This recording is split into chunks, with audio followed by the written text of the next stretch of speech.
किसने कौन सा नाम दिया किस वाद का। जैसे आपका आ गया प्रभाववाद,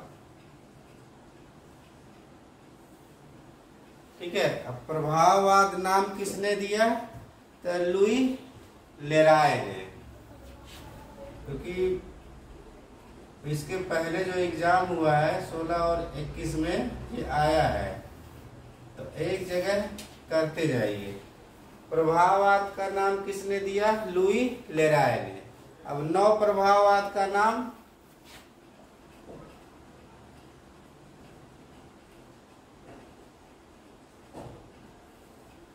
नव प्रभाववाद नाम दिया था फेनी, क्या नाम है,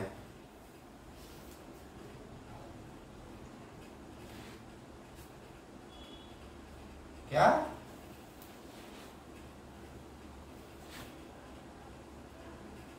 हाँ फेनी फिनियो, ये नामकरण है। लेकिन नव प्रभाववाद का नाम फेनी फिनियो ने दिया था, लेकिन इस सब शब्द को गढ़ा किसने था, गढ़ने वाला, ये तो नाम दिया है, वो भी जानते रहे क्योंकि विकल्प में रहेगा। फेलिक्स फेनन नव प्रभाववाद नाम को गढ़ा था फेनिक्स फेनन ने। थोड़ा सा टिपिकल नाम है ना, इसलिए आदमी भूल जाता है, तो इसको जरूर याद रखिए।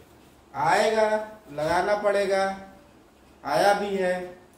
अब उत्तर प्रभाववाद नाम किसने दिया,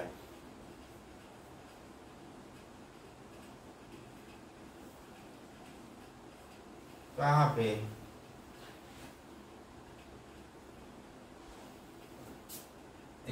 ये गढ़ा है, शब्द गढ़ने वाला है। नव प्रभाववाद शब्द को इजाद करने वाला है, फेनिक्स फेनन, ठीक है। उत्तर प्रभाववाद नाम किसने दिया था, रोजर फ्राई ने।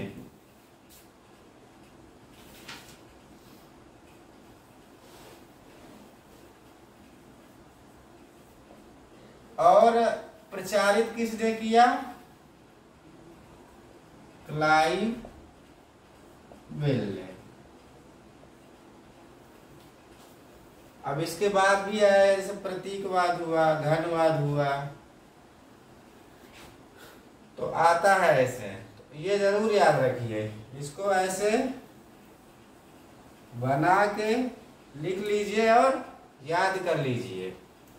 ये तीनों वाद, जैसे अगर पूछता है कब शुरू हुआ, इसका पहला चित्र 1863 में बना, लेकिन इसका नाम पड़ा 1874 की प्रदर्शनी के बाद। ऐसे ये भी है, इसको उत्तर प्रभाववाद नाम 1910 में मिला है।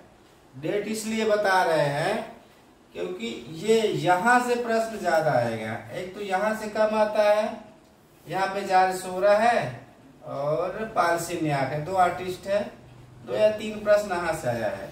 यहाँ से ज्यादा आता है और यहाँ से ज्यादा आता है, क्योंकि यहाँ के जो 3 कलाकार हैं, सेजान है, गार्गिन है, वानगाग है, ये जब का चित्रण करेंगे तो एक अलग वाद का जन्म होगा, इसलिए ये लोग महत्वपूर्ण है। ये चित्रण करेंगे तो अलग वाद का जन्म होगा। मतलब उत्तर प्रभाववादी तो है ही है। जैसे सेजान के चित्रों से ही घनवाद को प्रेरणा मिली थी। सबसे पहले घनवाद को महसूस करने वाला कलाकार सेजान था, तो इसलिए ये लोग महत्वपूर्ण है। क्योंकि जब अब जो वाद आएगा, इसके बाद जो आएगा, इन्हीं के चित्रों से बीजारोपण दिखाई देता है और इन्हीं के चित्रों से अगले वाद का जन्म होगा। इसलिए ये तीनों आर्टिस्ट बहुत इंपॉर्टेंट हैं। अब ये जैसे ये खत्म होगा, आपका प्रतीकवाद आ जाएगा, इसके बाद फाववाद आएगा।